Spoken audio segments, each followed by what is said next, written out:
Kasi madami to eh. Baka papait na yung dinangdang. Ang sarap. Naaamoy mo yung aroma niya. Healthy. Siyempre dito minsan hindi mo maiwasan na hindi kumain sa mga hawker, ganyan. Hindi mo naman alam kung paano yung mga ingredients or nilalagay nila. So, once in a while, bumawi ka din. Kailangan mong bumawi sa ulam. Magluto ka din, home cook, ganyan. Para alam mo yung mga nilalagay mo na ingredients. Ayan. Madami siya, madami-dami.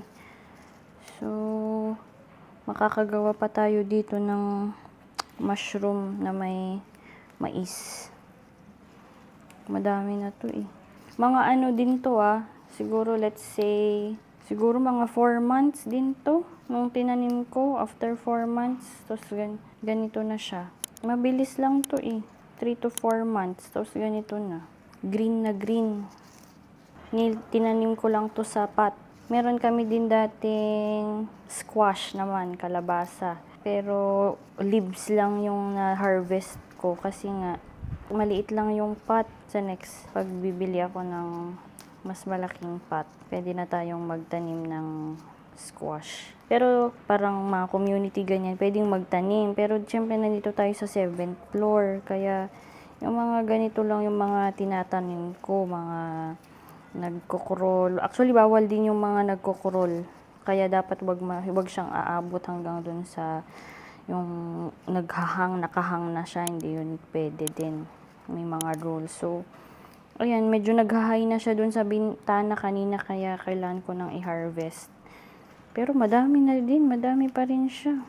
Dami niya pa, oh. Very green. Ayan. Ayan, guys. Look. Ito na yun lahat. Madami. Guys, madami siya. Sige, ilagay na lang natin lahat. So, meron tayong ampalaya. Meron tayong malunggay. Isasalad na lang natin. Konting salad na lang, isalad ko din to. Tapos, may saluyot.